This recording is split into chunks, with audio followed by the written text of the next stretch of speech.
नारायणं नमस्कृत्य नरं चैव नरोत्तमं देवीं सरस्वतीं व्यासं ततो जयमुदीरयेत् मूकं करोति वाचालं पङ्गुं लङ्घयते गिरिं यत्कृपातमहं वन्दे परमानन्दमाधवम् यत्कृपातमहं वन्दे परमानन्दमाधवम्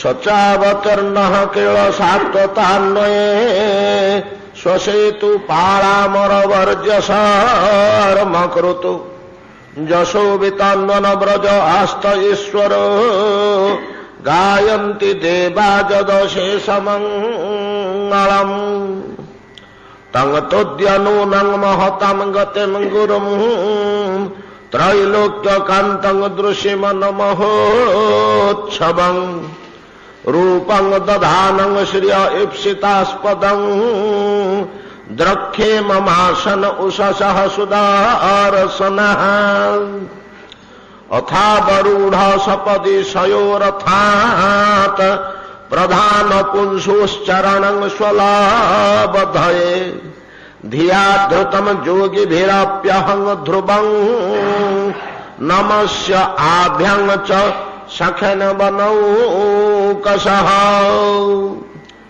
अप्यङ्घ्रे मूले पतितस्य मे विभो क्षीरस्य धास्यस्निजहस्तपङ्कजम् दत्ताभयं कालभुजङ्गरंहसा पृथ्वीजितानं शरणैषिणाङ्गनृणाम्। श्रील सुखदेव गोस्वामी कहते महाराज परीक्षित श्रवण करंतु भाव तन्मय चित्त हरिभक्ति परायण अक्रूर महाशय भागवत चिंतन निमज्जी जाइछन्ति निजर सौभाग्यर कलना करी श्रीकृष्ण को बलराम को गोपपुर मथुरा को आणिमा निमंते प्रेरित कंस द्वारा हुई निजको परम भाग्यवान मन करुछन्ति अक्रूर काहेकि ना एक सुदृढ़ विश्वास तांकर अंतर्गत रे जात होइछि जे मु जहां को आनिमा पे जाउछि से साक्षात भगवान मानव बालक मात्र नुहंती। ये जो विश्वास बोध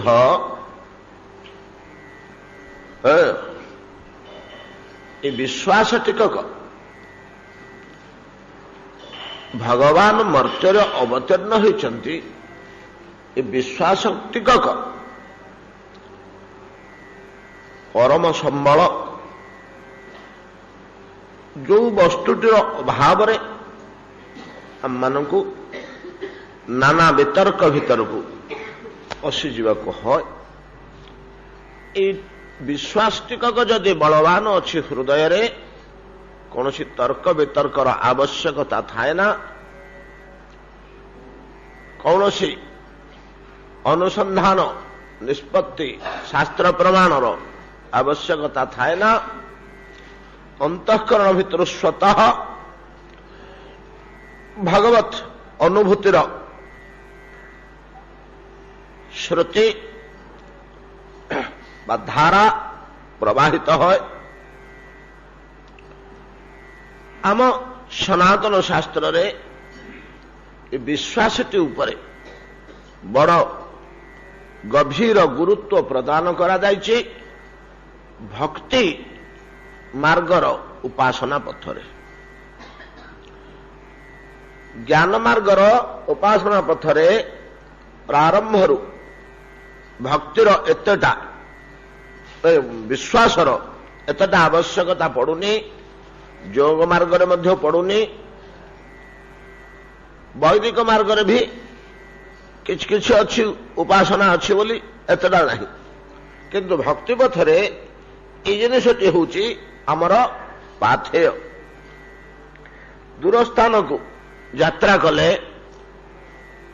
ଆହାର ଦ୍ରବ୍ୟାଦି ବା ଅର୍ଥ ପ୍ରଭୃତି ଯେପରି ଆମର ପାଥେୟ, ତାକୁ ଅବଲମ୍ବନ କରି ଆମେ ଯାଉ, ସେ ସରି ଆସିଲେ ଅର୍ଥ ଆମେ ଚିନ୍ତିତ ହଉ, ତାହାର ପ୍ରାଚୁର୍ଯ୍ୟ ଥିଲେ ଆମେ ନିଶ୍ଚିନ୍ତ ଭାବରେ ଭ୍ରମଣ କରୁ। ସେଇଭଳିଆ ଭକ୍ତି ପଥର ପାଥେୟ ହେଉଛି ଏ ବିଶ୍ୱାସ, ଭାଗବତ ବିଶ୍ୱାସ। ଗୋସ୍ୱାମୀ ତ ରାମଚରିତ ମାନସରେ ଆରମ୍ଭରୁ ୟା ଉପରେ ବଡ଼ ଗୁରୁତ୍ୱ ଦେଇଛନ୍ତି ଏବଂ ଏ ବିଶ୍ୱାସ ଆଉ ଶ୍ରଦ୍ଧା ଏ ଯୋଡ଼ିଏ ଜିନିଷକୁ ଶିବ ଆଉ ପାର୍ବତୀ ରୂପେ ଗ୍ରହଣ କରିଛନ୍ତି। ଶିବ ଆଉ ପାର୍ବତୀଙ୍କର ଧର୍ମ ଜଗତରେ ଯେପରି ପ୍ରତିଷ୍ଠା, ଶ୍ରଦ୍ଧା ଆଉ ବିଶ୍ୱାସର ସେପରି ପ୍ରତିଷ୍ଠା। ଶ୍ରଦ୍ଧା ସମ୍ବନ୍ଧରେ ଗୀତାରେ ମଧ୍ୟ ଆଲୋଚନା କରାଯାଇଛି। ସେ ଶ୍ରଦ୍ଧା ବଢ଼େଇବାକୁ ହୁଏ ନା, ତାହା ସଂସ୍କାରଗତ। ଶ୍ରଦ୍ଧାକୁ ଆଶ୍ରୟ କରି ଧୀରେ ଧୀରେ ବିଶ୍ୱାସ ପ୍ରକାଶ ପାଏ। ବିଶ୍ୱାସ ବିହୀନରେ ଆମର ବୈଷୟିକ କାର୍ଯ୍ୟର ମଧ୍ୟ ସଫଳତା ଅନେକ ଜାଗାରେ ସୁଲଭ ହୁଏ ନା, ବିଶ୍ୱାସ ଅଭାବରେ। ଅବଶ୍ୟ ଅନେକ ସମୟରେ ଭ୍ରମବସ୍ତୁ ଉପରେ ବିଶ୍ୱାସ ପରିନିଷ୍ଠିତ ହୋଇଯାଇଥାଏ, ସତ୍ୟବସ୍ତୁ ଉପରେ ଆଧାରିତ ନ ହୋଇ କଳ୍ପିତ ବସ୍ତୁ ଉପରେ ଅନେକ ସମୟରେ ମଧ୍ୟ ବିଶ୍ୱାସ ଆଧାରିତ ହୋଇଯାଇଥାଏ। ତେଣୁ ଶାସ୍ତ୍ରର ଓ ସତ୍ସଙ୍ଗର ଆବଶ୍ୟକତା ଅଛି। ଶାସ୍ତ୍ର ଓ ସତ୍ସଙ୍ଗରୁ ଉତ୍ପନ୍ନ ବିଶ୍ୱାସ ଆମକୁ ଭଗବାନଙ୍କ ଚରଣ ଅରବିନ୍ଦରେ ସହଜରେ ନେଇ ପହଞ୍ଚେଇ ଦିଏ। ଶାସ୍ତ୍ରରେ ଭ୍ରମର ଗନ୍ଧ ନାହିଁ। ସତ୍ସଙ୍ଗରୁ ଶୁଦ୍ଧ ଓ ବିଶ୍ୱାସ ଜାତ ହୁଏ, ପ୍ରତୀତି ଜାତ ହୁଏ। ଏ ପ୍ରତୀତିଟା କାଳକ୍ରମେ ଗାଢ଼ ବିଶ୍ୱାସ ବୋଲି ଆମେ କହୁ। ପ୍ରତୀତି ଆଉ ବିଶ୍ୱାସ ଏକ ଜିନିଷ। ପ୍ରତୀତି କହିଲେ ଧାରଣା, ପ୍ରତୀତି ଅବଶ୍ୟ ଦ୍ୱିବିଧ କୁହାଯାଉଛି, ବିଦ୍ୱତ୍ ପ୍ରତୀତି, ଅବିଦ୍ୱତ୍ ପ୍ରତୀତି। ଯାଉ ଆମେ ବେଶୀ ଭିତରେ ପଶିବାନି। ବିଦ୍ୱତ୍ ପ୍ରତୀତି ଶାସ୍ତ୍ର ଅନୁସାରେ ଈଶ୍ୱର ବିଶ୍ୱାସ, ଅବିଦ୍ୱତ୍ ପ୍ରତୀତି ଜଗତ ପ୍ରତି ବିଶ୍ୱାସ। ଯାହା ଆମ ସମସ୍ତଙ୍କର ଅବିଦ୍ୱତ୍ ପ୍ରତୀତି ଅଛି, ଆମେ ଗୋଟା ସବୁ ବିଶ୍ୱାସ କରୁଛେ। ବରଂ ଭଗବାନଙ୍କ ଉପରେ ଆମର ଶଙ୍କା ସନ୍ଦେହ ଥାଇପାରେ ମନ ଭିତରେ କାହାର କ'ଣ। ପ୍ରକୃତରେ ଈଶ୍ୱର ବୋଲି କୌଣସି ପଦାର୍ଥ, କୌଣସି ତେଜ, କୌଣସି ଶକ୍ତି କୋଉଠି ଅଛନ୍ତି କି ନ ଅଛନ୍ତି, ତାକୁ କୁହାଯାଏ ବିଦ୍ୱତ୍ ପ୍ରତୀତି, ଈଶ୍ୱର ବିଶ୍ୱାସଟାକୁ। ଏଗୁଡ଼ାକୁ ଯୋଉ ଆମେ ସତ୍ୟ ବୋଲି ମାନି ନେଉଛେ, ସୂର୍ଯ୍ୟ ଚନ୍ଦ୍ର ନଦୀ, କାରଣ ଏଟାକୁ ଅବିଦ୍ୱତ୍ ପ୍ରତୀତି କୁହାଯାଏ ଶାସ୍ତ୍ରରେ। ଏଗୁଡ଼ାକ ନାହିଁ ବୋଲି ଆମ ଶାସ୍ତ୍ର କହୁଛନ୍ତି, ଏଟା ଭ୍ରମକଳ୍ପିତ ବୋଲି। ଏହାକୁ ପ୍ରମାଣ କରିବା କଷ୍ଟସାଧ୍ୟ, ସମୟ ସାପେକ୍ଷ। ଏ ପରିଦୃଶ୍ୟମାନ ଜଗତ ନାହିଁ ବୋଲି ଅବଶ୍ୟ ଶ୍ରୀମନ୍ ଚୈତନ୍ୟ ମହାପ୍ରଭୁ ୟାକୁ ମୂଳପୋଛ କରି ତର୍କକୁ କାଟି ଦେଇଛନ୍ତି। ବହୁଦିନ ଧରି ଚଳି ଆସୁଥିବା ଏ ଦର୍ଶନକୁ ଏଠୁ ତ ହିଁ ସେ ପ୍ରତିଷ୍ଠିତ ହେଲେ। ଆଉ ସମସ୍ତେ ମାନିଲେ କିଏ ସେରେ ବୋଲି ବଡ଼ ସୁନ୍ଦର ଭାବରେ କାଟିଛନ୍ତି। ଏହାକୁ ଶଙ୍କରାଚାର୍ଯ୍ୟଙ୍କର ରଜ୍ଜୁରେ ସର୍ପ ଜ୍ଞାନ ଉପରେ ଯୋଉ ଅବିଦ୍ୱତ୍ ପ୍ରତୀତିତା ପ୍ରତିଷ୍ଠିତ ହୋଇଥିଲା, ୟା ଉପରେ ନିର୍ଭର କରି ସେ କହିଲେ ନାଇଁ, ସେଟା ଠିକ ନୁହଁ। ଗୋଟିଏ ଦଉଡ଼ି ଦେଖି ଆମେ ତାକୁ ସାପ ବୋଲି ଯେମିତି ବୁଝି ପକଉ, କିନ୍ତୁ ପ୍ରକୃତରେ ସେଟା ଦଉଡ଼ିଟା ସାପ ନୁହେଁ। ସେଇଭଳିଆ ଏ ଜଗତ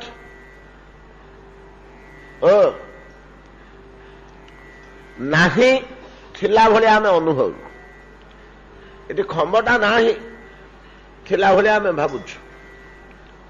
ଆଖି ମଧ୍ୟ ଅଛି ବୋଲିକିରି ଆମକୁ ଭୁଲ ବଶତଃ କହୁଛି, ହାତ ମଧ୍ୟ ସ୍ପର୍ଶ କରୁଛି ତାକୁ ଭୁଲ ବଶତଃ, ଭୁଲ ଅନୁଭୂତି, ଏଟା ସବୁ ଇନ୍ଦ୍ରିୟ ମାନଙ୍କର ଭୁଲ ଅନୁଭୂତି, ଭ୍ରମାତ୍ମକ ଅନୁଭୂତି। ପ୍ରକୃତରେ ସର୍ପ ନାହିଁ, ଦୌଡ଼ିଟେ ପଡ଼ିଛି ଅନ୍ଧାରରେ, ଆମେ ଡରିଗଲୁ, ସାପ ବୋଲି ଆମର ବିଶ୍ୱାସ ଆସିଲା, ଆଲୁଅ ଆଣି ଦେଖିଲେ ଯାଇ ଦୌଡ଼ି ବୋଲି, ତେବେ ସର୍ପ ବିଶ୍ୱାସଟା ଦୂର ହେଲା। ଆଲୁଅ ପକେଇ ନ ଦେଖିଲା ପର୍ଯ୍ୟନ୍ତ ଆମେ ସର୍ପ ହିଁ ବୋଲି ତାକୁ ଭାବୁଛୁ। ଏ ହେଉଛି ଶଙ୍କରାଚାର୍ଯ୍ୟଙ୍କର ତର୍କ। ରଜ୍ଜୁରେ ସର୍ପ ଜ୍ଞାନ, ସୁକ୍ତିରେ ରଜତ ଜ୍ଞାନ, ଏମିତି ଯୋଡ଼ିଏ ତର୍କ ଉପରେ ଯାହାକୁ ପ୍ରତିଷ୍ଠା କରିଥିଲେ, କଟି ପାରୁନଥିଲା, କେହି କାଟି ପାରୁନଥିଲେ, ସମସ୍ତେ ଏହାକୁ ମାନିବାକୁ ବାଧ୍ୟ ହୋଇଥିଲେ ତର୍କକୁ। ଏବଂ ଆମର ସେ ବିଶ୍ୱାସ ରହିଆସିଥିଲା ଅନେକ କାଳରୁ ଯେ ଏ ବିଶ୍ୱ ମିଥ୍ୟା, ଏଠି କିଛି ନାହିଁ, ଏଟା ଭ୍ରମାତ୍ମକ, ଆମେ କଳ୍ପନା ମାତ୍ର, ସ୍ୱପ୍ନବତ୍ ସତ୍ୟ। ଯେମିତି ସ୍ୱପ୍ନରେ ପ୍ରକୃତରେ ବସ୍ତୁ ନଥାଏ କିଛି, ଆମେ ନଈ ନାଳ ପାହାଡ଼ ପର୍ବତ ନାନା କଥା ଦେଖିଲୁ ସ୍ୱପ୍ନରେ ଶୋଇଥିଲା ବେଳେ, ସ୍ୱପ୍ନ ଭଙ୍ଗ ପରେ ସିନା ଜାଣୁଛୁ, ଆରେ ମୁଁ ସ୍ୱପ୍ନ ଦେଖୁଥିଲି ବୋଲି, ସ୍ୱପ୍ନ ଭଙ୍ଗ ପରେ ସିନା ଜାଣୁଛୁ।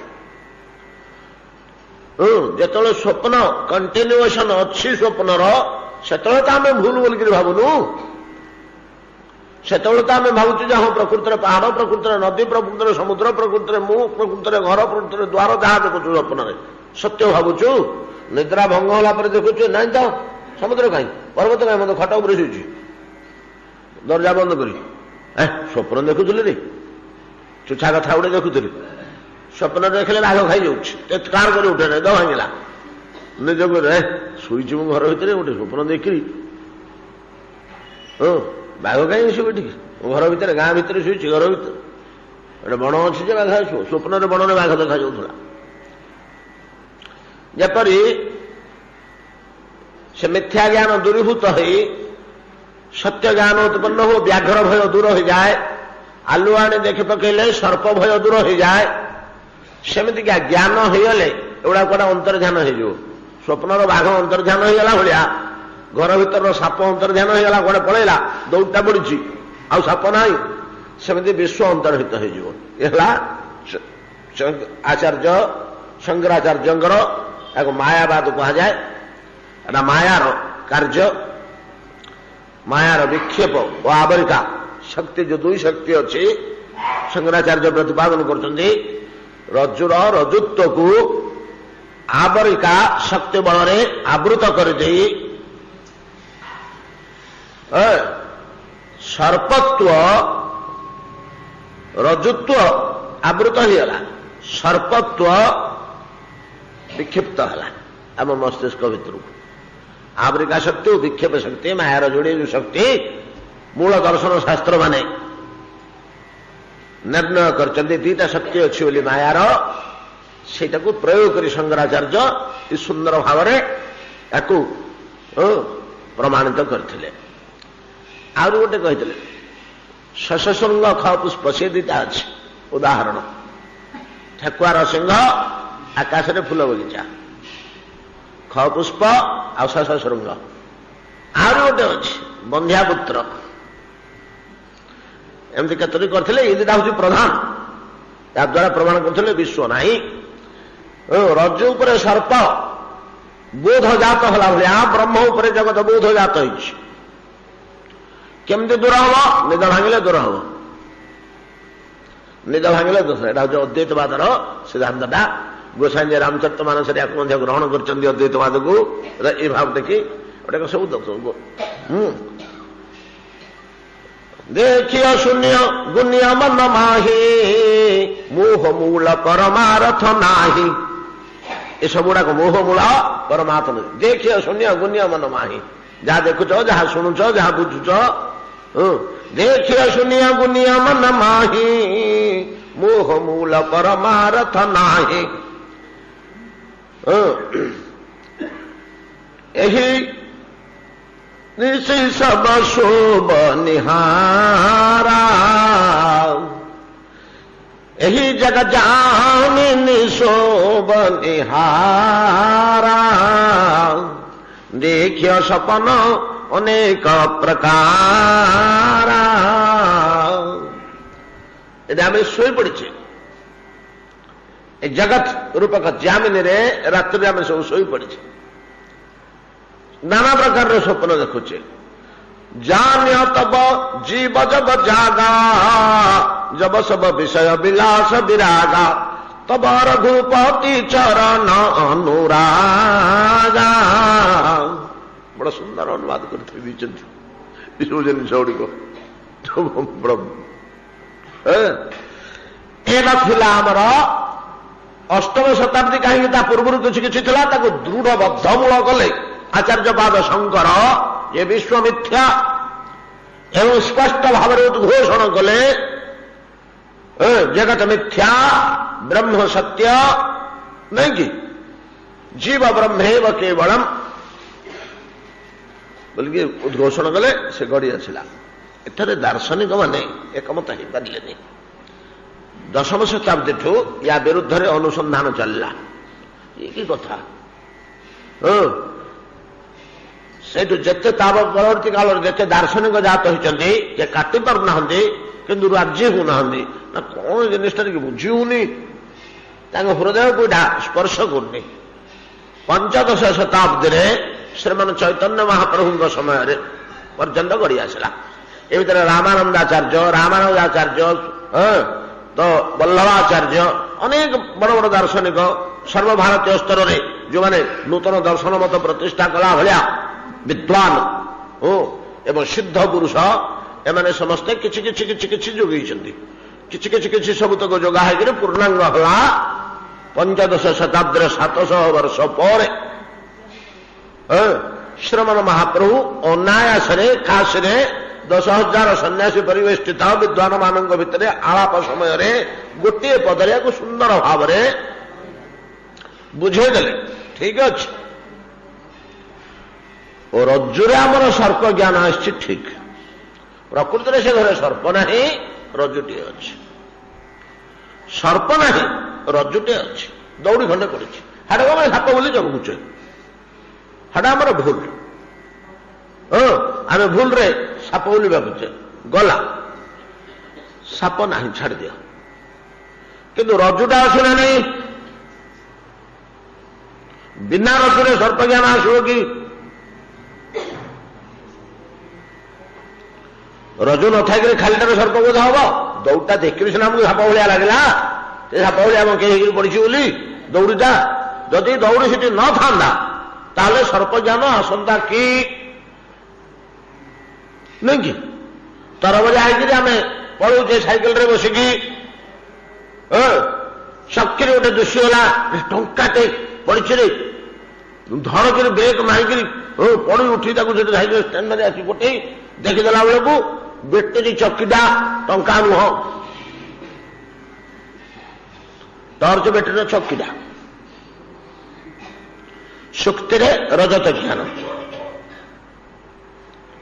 सामुकार रजत ज्ञान ओलटा हेले देखला पर हाथ में सीना आमको जना पड़ा जो बेटेरी चकीटा कि जो आम ब्रेक कले मारे ओह्लैले बाट दौड़िकी आसले आउ कई क्या गोटे नहीं कि बोली आखिर बड़े से समय मत आम टाटा आम आखिरे नाचुचु ना टाटा आम आखिरे नाचु टंका बोली होचु हाथ में धरला पर सीना आम बेटेरी चकी बोली जानिले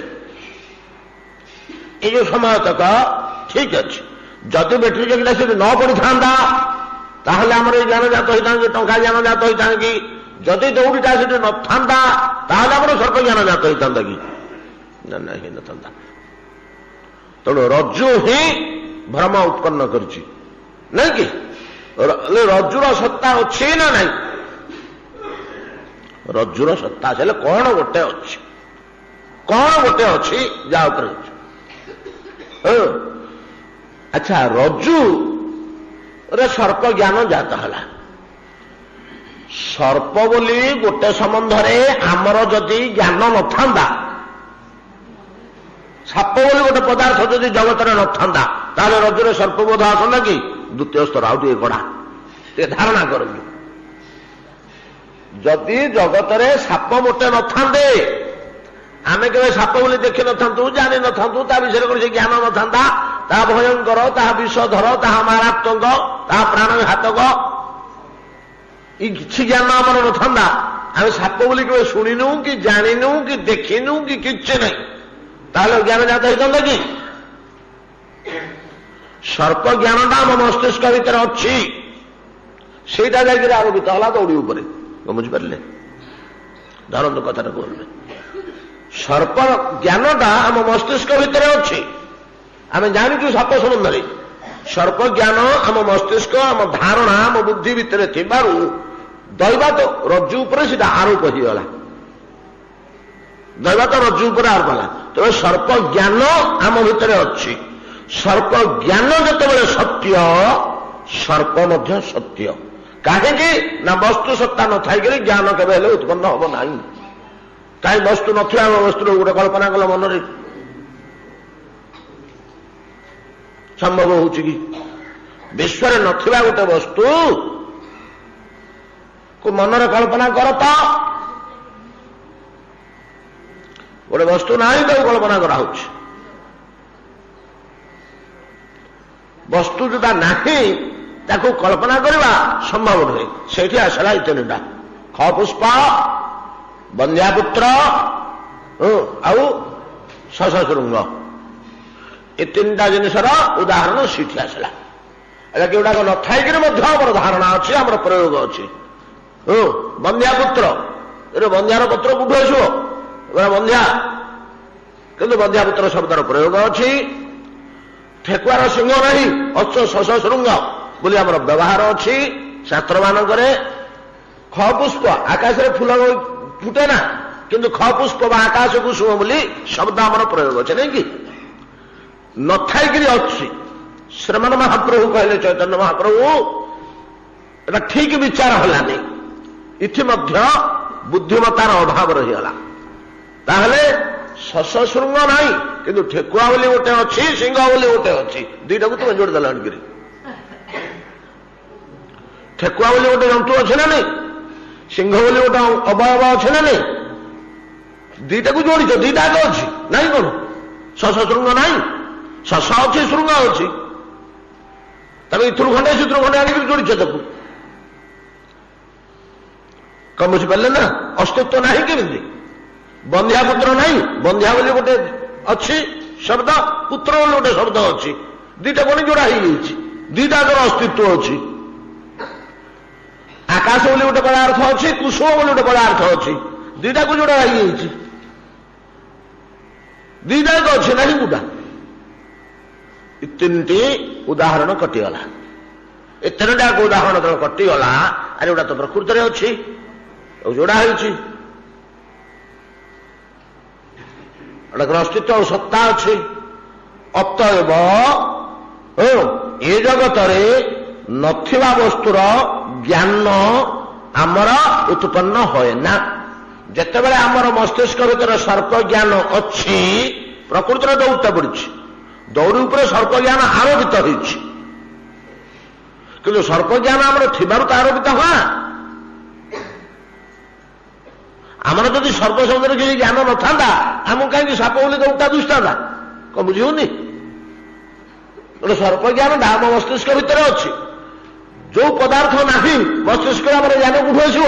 କାହିଁ ଗୋଟିଏ ଉଦାହରଣ ଦିଅ, ତିନିଟା ଉଦାହରଣ ତ ଦିଆହେଲା, ତିନିଟାକୁ କଟିଗଲା, ଶଶଶୃଙ୍ଗ, ବନ୍ଧ୍ୟାପୁତ୍ର ଆଉ ଖ ପୁଷ୍ପ। ତେବେ ଯେତେବେଳେ ଜଗତ ସମ୍ବନ୍ଧୀୟ ଜ୍ଞାନ ବ୍ରହ୍ମ ଉପରେ ଆରୋପିତ ହେଉଛି, ସର୍ପ ସମ୍ବନ୍ଧୀୟ ଜ୍ଞାନ ରଜ୍ଜୁ ଉପରେ ଆରୋପିତ ହେଉଛି, ଅର୍ଥାତ୍ ଜଗତ ସମ୍ବନ୍ଧୀୟ ଜ୍ଞାନ ବ୍ରହ୍ମ ଉପରେ ଆରୋପିତ ହେଉଛି ଏବଂ ଜଗତଟା ଆମକୁ ସତ୍ୟ ବୋଧ ହେଉଛି, ଅତଏବ ଜଗତ ବୋଲି କିଛି ପଦାର୍ଥ ଅଛି। ଯଦି ନଥାନ୍ତା ତାହେଲେ ଜ୍ଞାନ ଉତ୍ପନ୍ନ ହୁଅନ୍ତାନି ଆମର। ସେଇଟା ପ୍ରମାଣିତ ହେଲା। এই ଯୁକ୍ତି ଏପର୍ଯ୍ୟନ୍ତ କଟିନି। 500 ବର୍ଷ ଧରି ଦାର୍ଶନିକ, ଆଉ ତାପରେ ତ କେହି ଦାର୍ଶନିକ ଜନ୍ମ ହେଇନାହାନ୍ତି। ଆଉ ନୂଆ ମତ ସ୍ଥାପନ କଲା ଭଳିଆ ଦାର୍ଶନିକ ଶଙ୍କରାଚାର୍ଯ୍ୟଙ୍କ ପରେ ଚୈତନ୍ୟ ମହାପ୍ରଭୁ ପରେ ଆଉ କିଏ ଜନ୍ମ ହେଇନାହାନ୍ତି ଏପର୍ଯ୍ୟନ୍ତ 500 ବର୍ଷ ତ ମାତ୍ର ହେଲା। ଆଉ ତେବେ ସେଠି ମହାପ୍ରଭୁଙ୍କୁ ପ୍ରଶ୍ନ ହେଲା ଯେ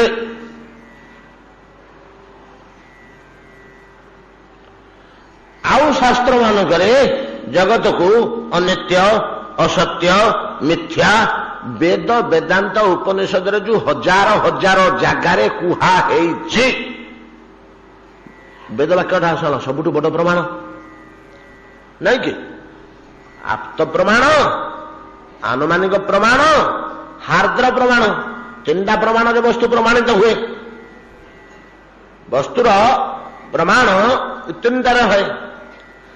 ଏଗୁଡାକ ସବୁ ଆମର ଯୋଉ ଯୁକ୍ତି ତର୍କ ଏଗୁଡାକ ହେଲା ଆନୁମାନିକ, କିନ୍ତୁ ମୁଖ୍ୟ ହେଲା ବେଦ ପ୍ରମାଣ ବା ଆପ୍ତ ପ୍ରମାଣ। ବେଦ ପ୍ରମାଣ ଅଛି କି ଜଗତ ବୋଲି କିଛି ପଦାର୍ଥ ଅଛି କି? ନାଇଁ, ବେଦ ମନା କରୁଛି ତମେ 1000 ତର୍କ କରି ଥୋଇକିରି ଥୋଇଲେ କେମିତି ହବ? ହଁ, ବେଦ ଯୋଉ ମନା କରୁଛି ଯେ ଜଗତ ବୋଲି କୌଣସି ପଦାର୍ଥ ନାହିଁ, ଇ ଢଙ୍ଗରେ ତ ଇ ଅର୍ଥରେ କହିନି। ଜଗତ ମିଥ୍ୟା, ଜଗତ ଅସତ, ଜଗତ ଅନିତ୍ୟ, ଏସବୁ ୱାର୍ଡ କୋଡ୍ ଯୋଉ କୁହାଯାଇଛି ନିତ୍ୟ, ଅସତ, ୟାର ବୈଦିକ ଅର୍ଥଟା କଣ କି? ତମେ ତମର ଇଚ୍ଛା ଅନୁସାରେ ୟାକୁ ଅର୍ଥ କାହିଁ କରୁଛ? ବୈଦିକ ଅର୍ଥ କଣ କେମିତି ଜାଣିବା? କୋଉ ଅର୍ଥରେ ବେଦରେ ଅନିତ୍ୟ ଶବ୍ଦ, ଅସତ ଶବ୍ଦ ପ୍ରୟୋଗ ହୋଇଛି? ଚାଲ ନିରୁକ୍ତକୁ। ନିରୁକ୍ତ ବୋଲି ଖଣ୍ଡିଏ ଶାସ୍ତ୍ର ଅଛି ଆମର, ବେଦର 6ଟା ଅଙ୍ଗ ଭିତରୁ ଗୋଟେ ଅଙ୍ଗ।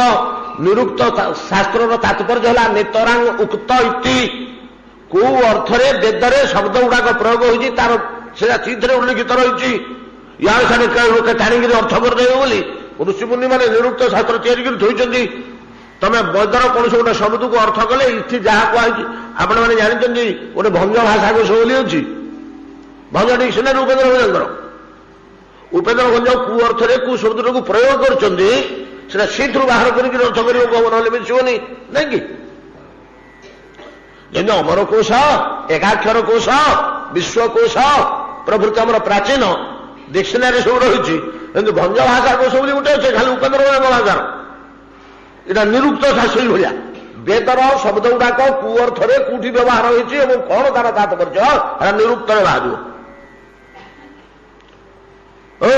ତ ନିରୁକ୍ତରେ ଯାଇକି ଦେଖ ଅସତ୍ୟ ଶବ୍ଦ, ଅନିତ୍ୟ ଶବ୍ଦର ଯୋଉ ଜଗତ ଅନିତ୍ୟ, ଜଗତ ଅସତ୍ୟ ବୋଲି କୁହାହଉଛି, ତାର କଣ ପ୍ରକୃତ ଅର୍ଥ, କଣ ତାତ୍ପର୍ଯ୍ୟ ବିଚାର କରି ଦେଖାଗଲା ଯେ ଅସତ ଓ ଅନିତ୍ୟ ପ୍ରଭୃତି ଶବ୍ଦର ତାତ୍ପର୍ଯ୍ୟ ହେଉଛି ଯୋଉଟା ଆଜି ଅଛି କାଲିକି ରହିବ ନାହିଁ, ଏଇଟା ହଉଛି ଅସତ, ଅନିତ୍ୟ। ଏଟା ଚିରସ୍ଥାୟୀ ନୁହଁ। ଅନିତ୍ୟ କହିଲେ ଅଚିର, ଅସ୍ଥାୟୀ, ଚିରକାଳ ଏମିତି ରହିବନି ବିଶ୍ୱଟା। ଆଉ କଣ ହବ ନା ସୃଷ୍ଟି କାଳରେ ଉତ୍ପନ୍ନ ହୋଇଛି, ପ୍ରଳୟ କାଳରେ ବିନାଶ ହୋଇଯିବ। ଏଇ ଅର୍ଥରେ ଅସତ, ମିଥ୍ୟା, ଅନିତ୍ୟ ପ୍ରଭୃତି ଜଗତ ପାଇଁ ଶବ୍ଦ ଗୁଡା ସିନା ପ୍ରୟୋଗ ହୋଇଛି, ଏଟା ମୂଳରୁ ବର୍ତ୍ତମାନ ବି ନାହିଁ, ଏକଥା ତ ଶବ୍ଦ ଦ୍ୟୋତନା କରୁନି।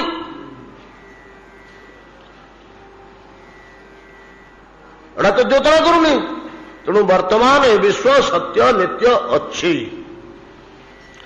ଯେବେ ଏଟାକୁ ଅନିତ୍ୟ ବୋଲି ଉଠେଇଦବ ତାହେଲେ ତମର ସବୁତକ ଦିଅ ଦେବତା ଉଠିଯିବେ।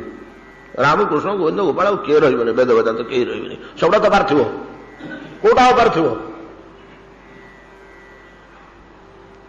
ଚିନ୍ମୟ ବସ୍ତୁଟା ଆମେ ପାର୍ଥିବ ରୂପରେ ଦେଖୁଛୁ ତ ନାଇଁ କି? ଜଗନ୍ନାଥଙ୍କୁ ଆମେ ତ ନିଜ ହାତରେ ଗଛ ଖୋଜିଲୁ, ପୂଜାପୂଜି ହୋମ ଯଜ୍ଞ କରି କାଟିଲୁ, ବଢେଇ ଡାକିକିରି ମାସେ ଲାଗିଲା ଗଢିଲୁ, ପ୍ରାଣ ପ୍ରତିଷ୍ଠା କଲୁ, ବ୍ରହ୍ମ ପରିବର୍ତ୍ତନ କଲୁ, ଟେକି ନେଇକିରି ସିଂହାସନରେ ଥୋଇଲୁ। ତେବେ ୟାର ଅନ୍ତରାଳରେ ଏଟା ପାର୍ଥିବ କି ନାହିଁ? ପାର୍ଥିବ ପ୍ରତିମାରେ ଚିନ୍ମୟ ସତ୍ତାକୁ ଆମେ ଆମ କୌଶଳରେ ବିରାଜମାନ କରେଇଲୁ। ତାର ଯୋଉ ଟେକ୍ନିକ ଅଛି ସେ ଟେକ୍ନିକରେ ନାଇଁ କି, ତା ପାଇଁ ଯୋଉ ଟେକ୍ନିକ ରହିଛି ସେଟା ରହସ୍ୟମୟ, ସେଟା ସର୍ବସାଧାରଣ ଜ୍ଞାନଗମ୍ୟ ନୁହେଁ। ପାର୍ଥିବ ପ୍ରତିମାରେ ଆମେ ନେଇ ଥୋଇଲୁ। ଆମେ ନେଇ ଥୋଇଲା ପରେ ଧୀରେ ଧୀରେ ଧୀରେ ଧୀରେ ପାର୍ଥିବ ଅଂଶଟା ଚିନ୍ମୟ ହେଇଗଲା ବୋଲି ଆମର ଶାସ୍ତ୍ର ଜ୍ଞାନ ଓ ବିଶ୍ୱାସ ଅଛି। ଯଥା ଫଳାନି ବୃକ୍ଷେଷୁ, ଗଛରେ ଡେମ୍ଫରେ ଲାଗି କଷି ଫଳଟା ପାଚିଗଲା ଭଳିଆ। ଇତି ଯାସ୍କେ, ଯାସ୍କ ବୋଲି ଜଣେ ମୁନି ଥିଲେ, ତାଙ୍କର ସିଦ୍ଧାନ୍ତ ଗୁଡାକ ବଡ ଅଦ୍ଭୁତ ସିଦ୍ଧାନ୍ତ, ସେଠି ସୁନ୍ଦର ସରଳ ସରଳ ଭାବରେ ଦେଇଛନ୍ତି, ଯୋଉଟାକ ଆମେ ବୁଝିବା ପାଇଁ ସୁବିଧା ସର୍ବସାଧାରଣ। ଯାସ୍କ କଣ କହୁଛନ୍ତି? ଯଥା ଫଳାନି ବୃକ୍ଷେଷୁ, ଗଛରେ ଯୋଉ ଫଳୁଟିଏ କଷିଟିଏ ହେଲା ସେଇଟା ବୃନ୍ତଚ୍ୟୁତ ନ ହୋଇ, ସେଠୁ ଅଲଗା ନ ହୋଇ କାଳକ୍ରମେ କଳାଟା ନାଲି ହେଲା, ଫଳଟା ପାଚିଗଲା, କଷି ଫଳଟା ପାଚିଗଲା। କଷି ଫଳଟା ଯେତେବେଳେ ପାଚିଲା ତାର ରୂପ ବଦଳିଗଲା, ତାର ରଙ୍ଗ ବଦଳିଗଲା, ତାର ସ୍ୱାଦ ବଦଳିଗଲା, ତାର ଗନ୍ଧ ବଦଳିଗଲା, ତାର କାଠିନ୍ୟ ବଦଳିଗଲା। କିନ୍ତୁ ବୃନ୍ତଚ୍ୟୁତ ହୋଇ କଷି ଆଉ ପାଚିଲା, ଏ ଫଳ ଯୋଉ ଦିଟା, ଆମେ କଷିଟାକୁ ଛେଣ୍ଡେଇ ଆଣିକିରି ସେ ମୁଣ୍ଡିରୁ ସେ ଗଛରେ ନେଇକିରି ପାଚିଲା ଫଳଟାକୁ ଖଞ୍ଜିଲୁ କି? ସ୍ୱତଃ ସେ ହେଲା ଭଳିଆ ଦାରୁ ବିଗ୍ରହ ଆମେ ହାତରେ କାଟିକିରି ଆଣିଥିବା, ଶଗଡ଼ରେ ବୋହିକିରି ଆଣିଥିବା, ଟେକିକିରି ଥୋଇଥିବା ଦାରୁ ଚିନ୍ମୟତ୍ୱ ପ୍ରାପ୍ତ ହେଇଛି ଯାସ୍କ ମୁନିଙ୍କର। ଆମେ ଖାଲି ନିଷ୍ପତ୍ତିଟା କହିଦେଲେ ନା, ଆଉ ତା ଭିତରକୁ ବସିବାକୁ ଆମର ମୁଣ୍ଡ କାହିଁ, କେମିତି ହେଇଛି? ଏହି ହିସାବରେ ଆମର ଦାରୁ ବିଗ୍ରହ ଚିନ୍ମୟତ୍ୱ ପ୍ରାପ୍ତ ହୋଇଛନ୍ତି। କିନ୍ତୁ ଆମେ ଯଦି ଦାରୁଟାକୁ ଗ୍ରହଣ ନ କରିବା ସବୁ ମିଥ୍ୟା, ତାହେଲେ ସବୁଗୁଡ଼ାକ ମିଥ୍ୟା ବୋଲି ହେଇଯିବ। ରାମକୃଷ୍ଣ ପ୍ରଭୃତି ଅବତାର ମଧ୍ୟ ମିଥ୍ୟା। ଆଉ କି ଗୀତା କି ଭାଗବତ ଆପଣ ଧରିବେ କଣ ପାଇଁ? ଆପଣ ଯଦି ବିଶ୍ୱକୁ ଅସତ ବୋଲି କହିଦେଉଛନ୍ତି, ବିଶ୍ୱ ନାହିଁ ବୋଲି, ତା ଭିତରେ ଆପଣଙ୍କର ସନାତନ କଥା ମୂଳ ପୋଛ ହେଇଗଲା, ସବୁ କିଛି ତ ନାହିଁ, ସବୁଗୁଡ଼ାକ ମିଥ୍ୟା। ରାଜି ତ? ଏ ଗୀତା ଭାଗବତ ରାମକୃଷ୍ଣ ସବୁଗୁଡ଼ାକ ମିଥ୍ୟା, ରାଜି ତ? କରୁଣାନିଧି କହିବେ ହଁ ଠିକ, এই যুক্তি ঠিক। ଯାହା ହଉ 7 ବାଜିଗଲା, କଣ ୟାଡେ ସଡୁ କଥା ଆଉ କଣ ଆମେ କହିବା? ଇତ୍ୟାଦି ଶାସ୍ତ୍ର ବସ୍ତୁ ଗୁଡାକ ଘାଣ୍ଟ ଚକଟ କଲେ ଅନ୍ତଃକରଣ ଭିତରେ ବିଶ୍ୱାସଟା ଜାତ ହୁଏ।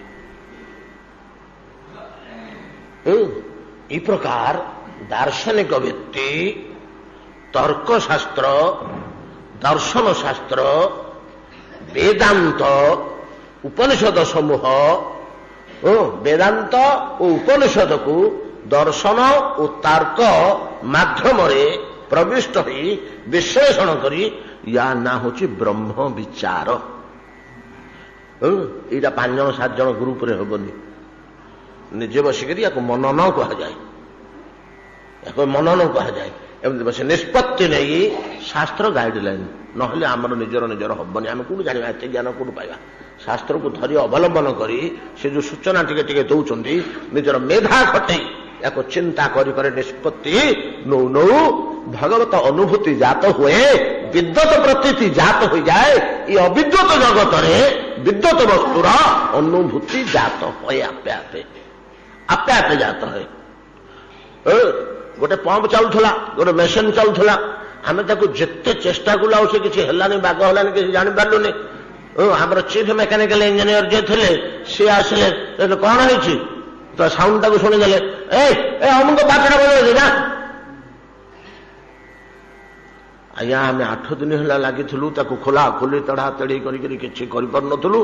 ସାର୍ ଆପଣ ଆସିକିରି ଶୁଣୁ ଶୁଣୁ କଣ କହିଦେଲେ, ସେ ସାଉଣ୍ଡରୁ ସେ ଲକ୍ଷ୍ୟ କରି ନେଲେ ଯେ ଅମୁକ ପାଠଟା ଖରାପ ଅଛି।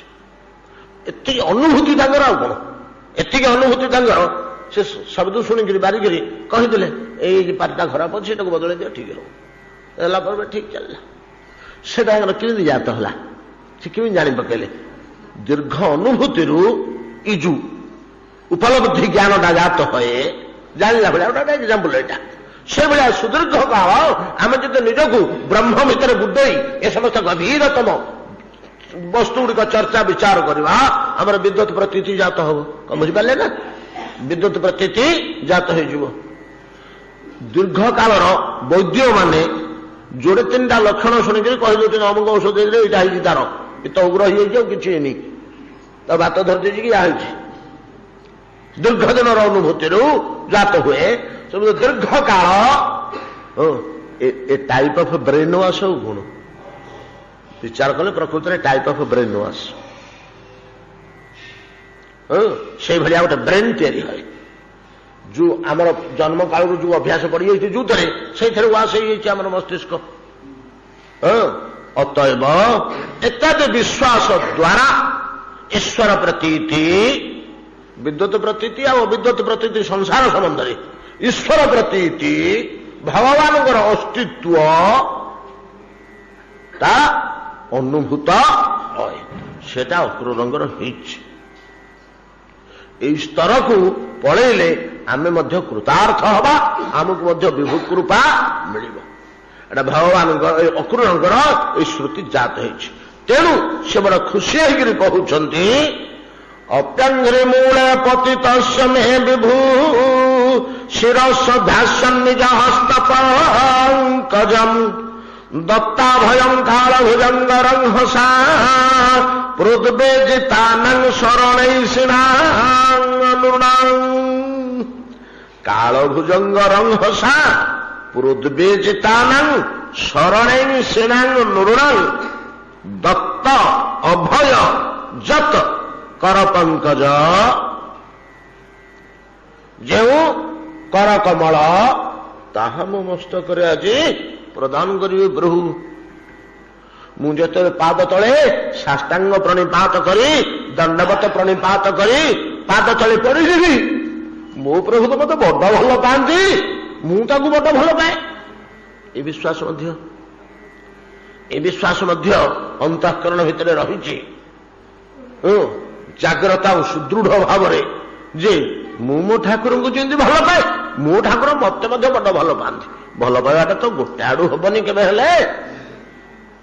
कि उणा अधिक हो पारे सी मत बेसी भल पाऊँच मु अल्प भल पाऊँच यह संभव नुह इे इंच बढ़ले साढ़े इंच बढ़ साढ़े इंच बढ़ले इे इंच बढ़ नहीं कि जोड़िए कंटा न बाड़े दी कांधे दौड़ीटे केमती टाणी आम मुझे एत भल पाइली तू मत मोटे भल पाइलुनि यह संभव नुह यह संभव नुह ददाति प्रतिगृह्णाति गुह्यम पुच्छति आख्याति भुक्ते भोजयते चैव षड्विधा प्रीतिलक्षणा ये हूँ तार बाह्य प्रकाश तो दुई जन भितर भल पाइबा अच्छी कि बंधुता अच्छी कि मित्रता अच्छी कि नहीं वो तार परिमाण केते ये लक्षण प्रकाश पाए किंतु उभय पटे समान भाव में थाए मित्रता भल पाइबा जदि गोटे आड़ू टिके कमीगला कौन कारण दी जन अज्ञात आरपटू खसीजु जदि जनक आड़ू टे बढ़ीगला दी जन अज्ञात आपे बढ़ी स्वतः कहीं ना बाहर इंद्रिय सहित इंद्रिय संपर्क आमर रहा बाद आम अज्ञात हृदय सहित हृदय गोटे संपर्क रोचे यहीटा को डेभलप कले तो आप अंतर्जामी हे कौन आम भर जो सुप्त शक्ति रही जदि आम टे चेष्टा करी बढ़ई पारिबा ताहले ताहा ही अंतर्जामित्व परिणत है जोटा मुनि ऋषि माने अन्यर मनर कल्पना को चिंतन को रीड कर अंतर्जामित्व आमर इंद्रिय सहित इंद्रिय संपर्क रही आखि देखले जाए रूपटा को जानला कान शुणिले जाए शब्दटा को शुणला हाथ छुईले जाए तार शरीर कोमलता कि कठिनता को अनुभव कला एटा इंद्रिय संपर्क एतद व्यतीत देह इंद्रिय बहु दूर थे हृदय सहित हृदयर गोटे संपर्कर संधान आम ऋषि मैंने पाई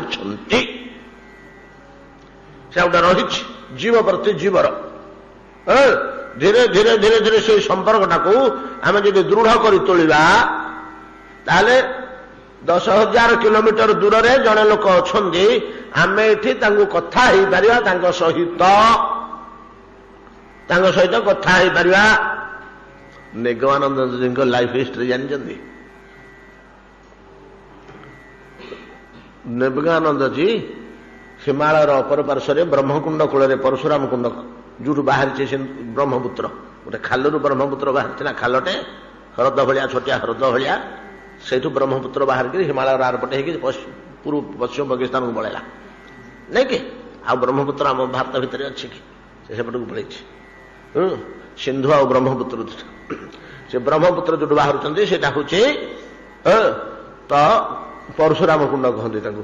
ସେ କୁଣ୍ଡଟା ପରଶୁରାମ କହୁଥିଲି ଥରେ, ତାଙ୍କ ମାଆଙ୍କ ପରଶୁ ଛାଡୁ ନଥିଲା, ଗପ ଆମେ କରୁଥିଲେ, ପୌରାଣିକ କାହାଣୀ।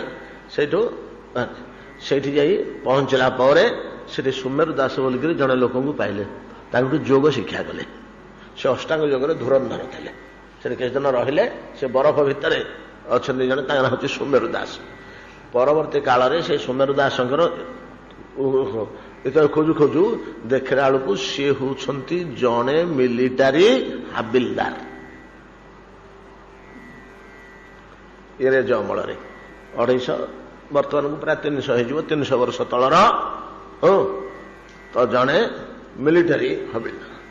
ତ ସେମାନେ ହିମାଳୟ ପାଦଦେଶରେ କୁମ୍ବିଂ ଇତ୍ୟାଦି ତ ବିଭିନ୍ନ ଅପରେସନର ପ୍ରାକ୍ଟିସ କରୁଥିଲା ବେଳେ ପ୍ରତିଦିନ ତାଙ୍କ କ୍ୟାମ୍ପରୁ ହିମାଳୟର କେତେ ଦୂରରେ ପ୍ରତିଦିନ ଗୋଟେ ପାର୍ଟିକୁଲାର ସ୍ଥାନରେ ଗୋଟେ ଆଲୁଅ ଦେଖିବାକୁ ପାଆନ୍ତି। କ'ଣ ତାଙ୍କର ଗୋଟେ ଶ୍ରଦ୍ଧା ହେଲା, ସେ ସେଠିକି ପଳେଇଲେ। ସେଠି ଚାଲି ଚାଲି ଚାଲି ଚାଲି ଯାଇକି ପହଞ୍ଚିଲେ କ୍ୟାମ୍ପ ଛାଡ଼ି ଦେଇକି।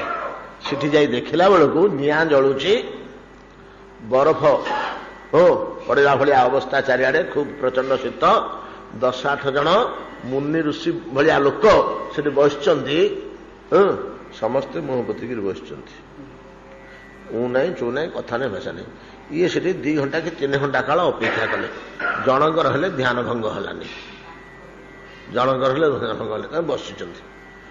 ସେଇଠୁ ତାଙ୍କର କୌତୁହଳ ହେଲା, ଗୋଟା କାହିଁକି ମୁହଁ ପୋତିକିରି ବସିଛନ୍ତି, ମୋଟେ ଗୋଟେ ଚାହୁଁଛନ୍ତି କିଛି ନାହିଁ, ଏପଟେ ସେପଟେ ହଉଛନ୍ତି, ନାହିଁ ଚୁ ନାହିଁ, କଥା ନାହିଁ, ଭାଷା ନାହିଁ, କିଛି ନାହିଁ, କ'ଣ ଏଗୁଡ଼ା କେମିତି ଜଗିଲେ ରହିଲେ ଯେମିତି, ଆସିଲେନି ଆଉ ସେଠୁ।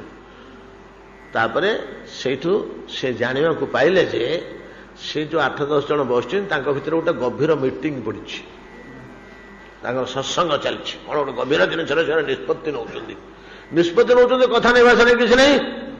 ଏଇ ମାଧ୍ୟମରେ ଜଣେ ଯାହା ବିଚାରୁଛି ଅନ୍ୟମାନେ ତାକୁ ଜାଣିପାରୁଛନ୍ତି। ସେ ଯାହା ନିଷ୍ପତ୍ତି ନେଉଛନ୍ତି ତାଙ୍କ ମନେ ମନେ, ସେଇଟା ଅନ୍ୟମାନେ ଜାଣୁଛନ୍ତି। ସେଇଠୁ ତାଙ୍କର କୌତୁହଳ ଆସିଲା, ଇଏ କି କଥା, ଏଇଟା କି ବିଦ୍ୟା, କଥା ନାହିଁ, ଭାଷା ନାହିଁ, କିଛି ନାହିଁ। ଜଣେ ଯାହା ଚୁପ୍ ହେଇ ବସି ଆମେ ରଡ଼ି ରଡ଼ି ରଡ଼ି ଆମର ତଣ୍ଟି ପାଟି କ'ଣ ହେଇଯାଉଛି, ତଥାପି ଲୋକଙ୍କୁ ବୁଝେଇ ପାରୁନୁ। ସେଠୁ ସେ ରହିଲେ ଯେ ସେଟା ରହିଲେ ଗୁଡ଼ାକର ତ ମୃତ୍ୟୁ ହୁଏ ନା, ଯୋଗୀ ଗୁଡ଼ାକର ମୃତ୍ୟୁ ହୁଏ କି ସହଜରେ? 500, 300, 1000, 5000, 10,000 ବର୍ଷ ବଞ୍ଚିଯିବେ। ସେ ଚାହିଁଲେ ଯାଇ ତାଙ୍କର ମୃତ୍ୟୁ। ଦୈବାତ ନୈବାନନ୍ଦଙ୍କ ସହିତ ତାଙ୍କର ଦେଖା ହେଲା। ଏଇ ଜିନିଷଟାକୁ ବଢେଇଲେ, ଯୋଉ ହୃଦୟ ସହିତ ହୃଦୟର ସମ୍ବନ୍ଧ ଅଛି, ଏଇ ସମ୍ବନ୍ଧଟା ଅନୁରାଗାତ୍ମିକା, ଭାବାତ୍ମିକା, ରସାତ୍ମିକା, ସୁଖାତ୍ମିକା ହେଲେ ତାକୁ ମୈତ୍ରୀ ଓ ବନ୍ଧୁତା କୁହାଯାଏ। ଓଲଟା ହେଇଗଲେ ଶତ୍ରୁତା। ହେଲେ এই সম্বন্ধটা হৃদয় সହିତ হৃদয় সম্বন্ধ, ତାକୁ ମୈତ୍ରୀ ବା ପ୍ରୀତି ବା ଭଲ ପାଇବା ବୋଲି କୁହାଯାଏ। এই ଜିନିଷଟି ଯେତେ ବଢିବ ଏହା ହିଁ ସୁଦୃଢ ମୈତ୍ରୀ ଓ ଭାଗବତ ବିଶ୍ୱାସ ପରେ ଏଇଟା ଅକୁରଙ୍ଗର ଭଗବାନଙ୍କ ସହିତ ସମ୍ବନ୍ଧ ଜାତ ହୋଇଛି। ସେ ଭଗବାନଙ୍କ ସହିତ ଗୋଟେ ମୈତ୍ରୀ ସମ୍ବନ୍ଧ। ମୋ ପ୍ରଭୁ, ମୁଁ ତାଙ୍କୁ କେଡ଼େ ଭଲ ପାଉଛି, କୋଉ ପଦାର୍ଥଟାକୁ କି କୋଉ ବ୍ୟକ୍ତିଟାକୁ ମୁଁ କେତେ ଭଲ ପାଉଛି ମୁଁ ବୁଝିପାରିବିନି କି? ଏବଂ ସେଇ ହିସାବରେ ଧାରଣା ଯେ ମୁଁ ତାକୁ ଯେତିକି ଭଲ ପାଉଛି ସିଏ ମଧ୍ୟ ମତେ ବଡ ଭଲ ପାଉଛି। ଏ ଦୁଇଟା ତ ଏକା ଜିନିଷ। ମୋ ପ୍ରଭୁ ମତେ କେତେ ସ୍ନେହ କରୁଛନ୍ତି, କେତେ ଭଲ ପାଉଛନ୍ତି।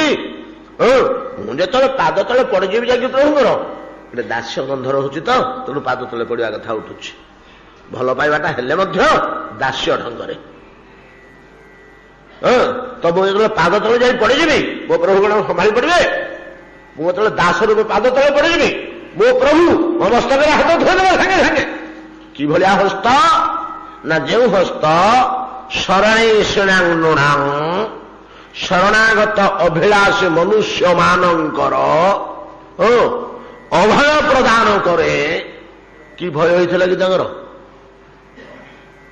जे भगवान चरणार बिंदे शरण जावाक से अभिलाष कले दत्ता भयम अभय प्रदानकारी कर कमल कि भय होता बड़ भय कौन पछटे सापुटे उड़ी महाअजगर सापटे पछरे गोड़े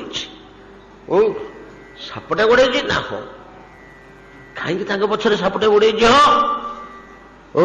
ना तो स्वभाव सिद्ध आम समस्त पछरे साप गोड़े से जानी सापटा पड़ जाए पाखक बोली आम जापारे आम पछक बोली चाहिए बोली आम कहले आग को खोज लगे कोटी धन अच्छी कोटी पुत्र अच्छी कोटी प्रतिष्ठा अच्छी कोटी आनंद अच्छी भोग अच्छी अरे आग को खोजी खोजी आम चलुचे तो पछुड़ा तो खोजी सारे आ कहीं पछाड़ी दे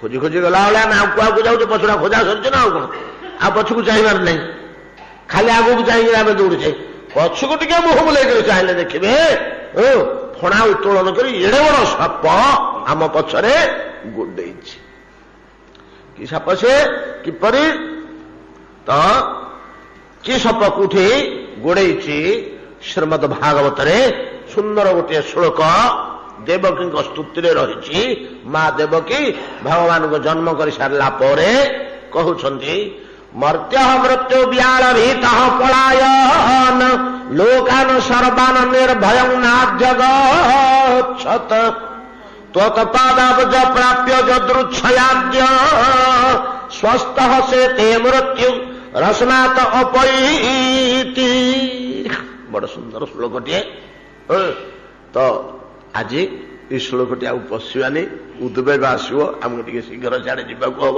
एतिक आज भागवत विश्राम करूँ काली की ये श्लोक टी आलोचना करवा आम पछरे केमिति समस्त सर्प गोड़े दामोदर अष्टक टे पाठ करवा आम टे शीघ्र पलि जा 5-7 बंद कर डेरी है बहुत श्री श्री दामोदराष्टकम श्री श्री दामोदर देवाय नमो नमः नमामीश्वरं सच्चिदानन्दरूपं लसतकुण्डलं गोकुले भ्राजमानं यशोदाभियोळुखलाधावमानं परामृष्टमत्यन्ततो धृत्य गोप्या रुदन्तं मुहुर्नेत्र जुगमं मृजन्तं कराम्भुज जुगमेन सातङ्क नेत्रं मुहुश्वासकम्प त्रिरेखाङ्क कण्ठ स्थिताग्रैव दामोदरं भक्तिबद्धम् इति दृक्स्वलीला निरानन्दकुण्डे स्वघोषं निमज्जन्तं माख्यापयन्तम् तदीयेषितज्ञेषु भक्तिर्जितत्वं पुनः प्रेमतस्तं शतावृत्तिं वन्दे वरं देवमुख्यं न मुख्यावधिं वा न चान्यं वृणेऽहं वरेशादपिह इदं देव पूर्णाथ गोपाल बालं सदा मे मनस्याभिरस्तं किमन्ये इदं ते मुखम्बोजमव्यगतनीलै अर्वृतं कुन्तलै स्नेहधारकतैश्च गोप्या मोहचुम्बितं बिम्बवक्त्राधरं मे मनस्याभिरस्तामलं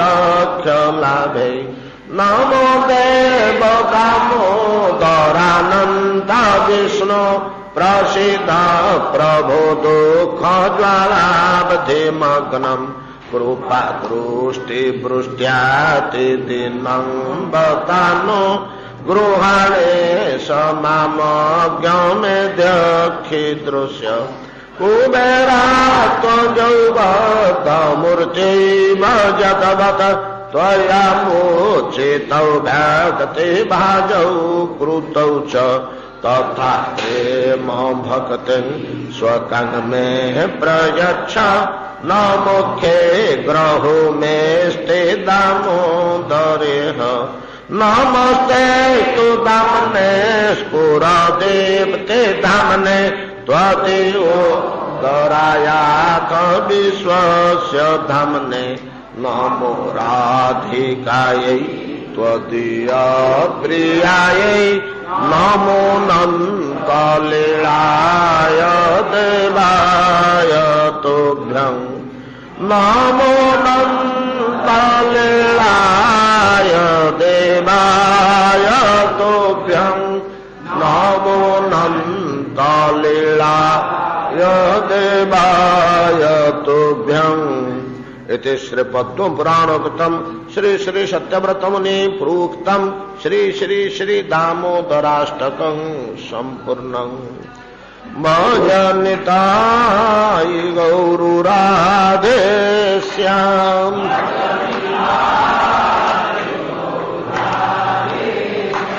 जप हरे कृष्ण हरे राम जप हरे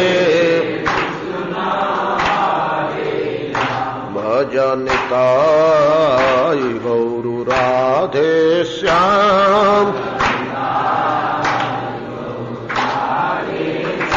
जप हरे कृष्ण हरे राम जप हरे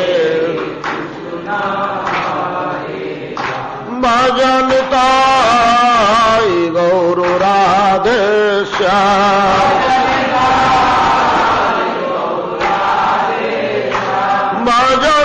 भजनिताय गौरु राधे श्याम जप हरे कृष्ण हरे राम जप हरे भजनिताय गौरु राधे श्याम निताय गौर जप हरे कृष्ण हरे राम जप हरे जप हरे कृष्ण हरे राम जप हरे जप हरे कृष्ण हरे राम। श्री गुरु प्रेमानंद निताय गौर हरि बोल निताय